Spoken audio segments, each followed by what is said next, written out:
We're talking today with Regina Ellis from the Pikes Cancer Support House, and we've been talking about Pause for the Cause. Yes, yes. And you've got last year's calendar with you. I do. And show everyone the back, if you would, on that too. And this is the neat part about our calendar project, because every entry will be used in the calendar. So, here's last year we had quite a few entries, and so they're here on the back. Is that a fawn? Is there a deer in there? Not this year. Not this year. There was one other year. Yes. Oh, it's a cat in a bowl. Never mind. I'm going, what is that? And we have had some very interesting animals that have been put in the past. Some just, they didn't intend to do the contest. They just wanted to enter, to be on the calendar, just for fun. And so, we always appreciate those entries as well. And the fawn was one of those, yes. And then one year we also had somebody that took a really neat shot of a wild bunny. And the reason why I say that they weren't interested in the contest is because we do have this little stipulation that the contest winners, the cover and those large photos on the inside, they have to be available to come and be professionally photographed. Right. The quality of the pictures here are wonderful. They're wonderful, and in order to do that, it has to be a live photo shoot. So we've kind of learned our lesson on that, and when we take some of the other photos and we try to do this with it, they just don't turn out the same. It just doesn't turn out the same. So I think this year we need to make a video of the photo shoot. Because there is nothing funnier. Yes, I've got four pets. There's lot. Nothing funnier than people and their pets. And how they. Right. However, we're very blessed. We have an animal trainer that is there. So if you're worried that, oh no, my dog is way too shy and would never be able to do that, we've heard that. We've been there. We've done that, and we've got the pictures to prove it. Yep. And they did turn out okay. She coaxes. I'll get it out yet. Yeah, the very best out of them. Yes, she's our pet whisperer. Yeah. If anybody can take a bunny and get a beautiful shot, because we had last year. Year before last calendar had a bunny as one of the top 12. So Leslie's able to do it. Yes, she can. She is. She's up for the challenge, and I'd love to give her. I'd love to give her some challenges this year. Yeah. So we're going to move forward with that. But the other fun part is everybody gets used. Everybody gets used.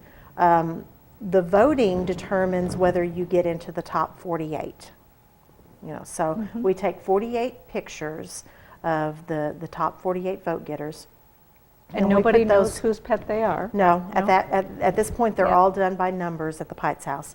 So the top 48, I have a panel of judges that come through, and they pick out their favorite 12. And we're really looking for some distinctive.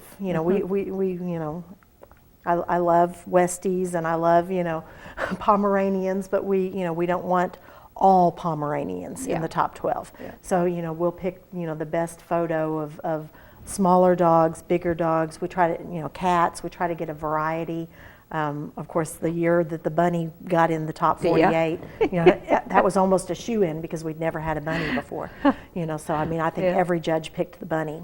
So it's really neat to see that process go. And these are very impartial judges. They are, and they really are looking for different different colors, different sizes of dogs, and try to get a good variety for the calendar. And Bo, for instance, on the cover. Bo would probably not win any beauty contests per se, but Bo is just such a unique, unique story. So he's just a great dog. For his story and the most votes and everything, he got the cover. So we have this little section that everybody can participate in, and that's what makes it neat, because that speaks volumes to our community as well. Sure. Because we're a community that everybody can participate in, and everybody can find their niche, and they can give back, and they can volunteer and help another person. Right. And that's what we're there for. for. This is a great way to do it. With, as you said, all of the proceeds go directly to the Pikes Cancer Support House to keep all the programs. As Regina was saying, there's 44 in the month of April. Yes. It takes some money to keep the lights on. It does. It does. So I think we get a big bang for our buck. In that we're not an extravagant program. Our annual budget is very modest, but it does take some money to raise that budget, Yeah. to be able to be And this there. is such a fun way to do it. It Pet is. Pet It's lovers very fun, very just fun. get so involved, having done that a time or two myself.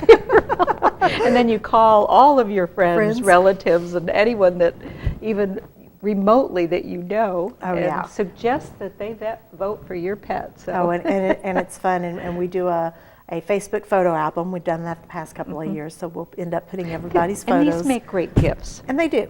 Oh, it does. Yeah. Oh, it does. And then we have another special section of the calendar. And as much fun as the pets are, this probably pulls at my heartstrings more than anything else. And this is our in honor, in memory of page. And, we've all had somebody in our lives that's been touched with cancer. They've been through it themselves. They're either a survivor or we've had to say goodbye to them. And I know I personally have had several family members I've had to say goodbye to.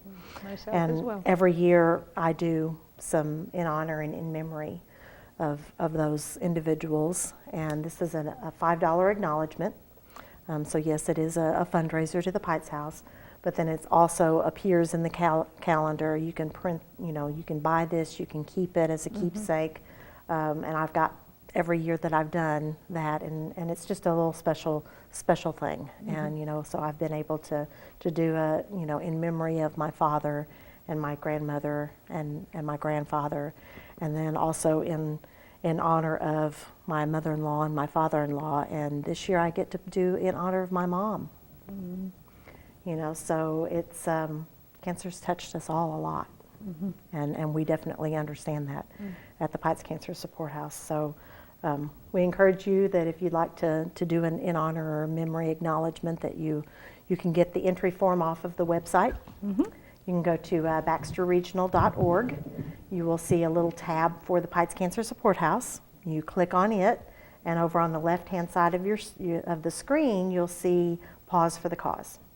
And if you'll click on that, it'll give you some information about the pet contest, and you can download the entry form. You can mail that. The mailing address is on there. You can include your check and mail it in, or you can drop it by the Pites Cancer Support House. Which is what I'd recommend. If you've never been to the Pites Cancer Support House and you're going to enter the contest, take some time and drop by.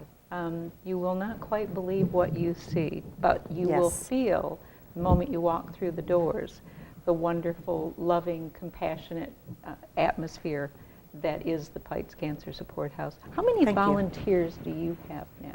As of today, 52. 52 volunteers that all have a special place in their heart for volunteering at Pites Cancer Support House, and they are absolutely there to help you. If you, a loved one, a friend, anyone that you know that may be touched by cancer, this is the place you need to go. Thank you.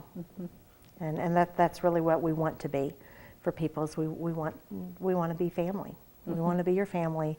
We want to take your hand and hold it and make sure that we get through this. And people do time and time again. They do. Yeah. We've got over 2,300 survivors just in our area. It's amazing, and I can name several right now that had you not been there, it would have been so much more difficult for them. So, and they sing your praises every single day. Great. That's what we want to be there for, and we want to make sure that we're able to provide this service to the community. So this is one way that you can do it. That's one way that you can help. Okay. Absolutely. And even though I have 52 volunteers, we're always looking for volunteers. The more volunteers we have, the more services that we can provide to people, and especially survivors. I'm always looking for survivors that are willing to do one-on-one talking with another survivor. That's a very important program we started a couple of years ago, and it's just good to be able to, over the phone or in person, to sit and ask questions. And all you need to do is call the hospital, 508-1000, and ask for volunteer services. They'll be happy to put a volunteer packet in the mail to you or ask you to stop by, fill some information out. Whole idea with volunteers is to make sure that they're getting a great match with things that you like to do, where you'd like to be, and there are tremendous opportunities, and this is volunteer services. It's honoring our volunteers month. Yeah, it is, in April. In April, so. Regina, anything else you'd like to share with us today? Oh, I could go on and on and I on. thought you would you I'm come pretty back sure. and back and visit us again, I will. because I I know will. in the fall we're going to be talking about We're going to have a rodeo. a rodeo. August So, 8th and 9th. all I'll leave right. you with that teaser. Okay, little August teaser. 8th and Come 9th. back and see us then. I All will. right. Don't forget, Pause for the Cause. Go online, baxterregional.org, to fill out your forms, get more information. It's a wonderful, wonderful cause, and if you're a pet lover, it's just what you need to do. So thanks for joining us today for BRMC's Healthy Connections. We'll see you again next week. Thank you, my dear.